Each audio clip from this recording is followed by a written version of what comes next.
Hey guys, this is Randy. We're back with another carburetor video. Guys, as always, please like, comment, subscribe, and always, if you'd like to help support our channel, our Cash App will be in the description below. Any help would be appreciated. Now, today this is a 600 CFM carburetor, or it was to start with. It's probably a little better than that now, but it's a 1850 list number -3, so it's a third generation 1850 600 CFM. And what we've done to start off with, I'm going to do several videos on this carburetor, but so far I've took the straight leg boosters out here of the 600, and I put down leg performance boosters, and I've got the tool to swedge them in. I put those in there, and they're much better, especially with the modification that we're going to finish on this carburetor. I'll get to that a little bit later, but they'll work great with the modifications we're going to do this carburetor, and they'll very well outperform the other straight leg boosters.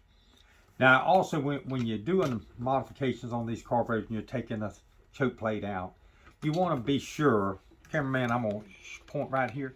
This is where the choke linkage comes down through the carburetor. Now, we've removed the rod and the choke plate, but the choke, this hole right here, will suck in all kinds of dirt and dust, so you need to epoxy this up. This is where the choke rod comes through the main body. And what I do, I'm going to turn this over. What I do is I stick me a little piece of cardboard right across here and make it fit snug, and then I'll just turn it back over and I'll mix my epoxy up. I use like JB Weld on here and put it on here, and that way when you get through, you can kind of just rip the cardboard off there, and you got a good clean, got it blocked off without making a mess. Now, this carburetor is a 600 CFM, so basically there's an 1/8 of an inch difference between the 750 and the 600. This is the 600 originally is like 1 9/16 inches across here, across the actual bottom of the base of the main body, and we are bringing this out to 1 11/16 inches. And that's because this body on the 750 is 1 11/16 inch crosshair. So we're tapering this out with a sanding flat wheel. What it is, it's a sandpaper flat wheel. And I just slowly keep working it by hand. And this is, you can tell that thing's been used to death, but that's what I'm using right there. And it fits down in there nicely, and it'll give me a good taper.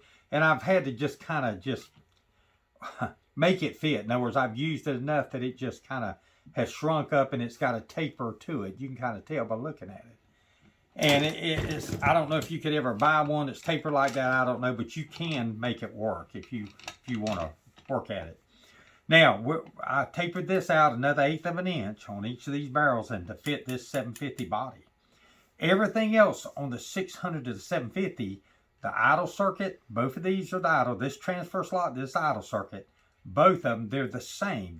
I just put a 750 gasket here because it's already got the 1/8 of an inch out bigger than the standard 600 gasket. So this is a 750 gasket on a 600 main body that's been bored out.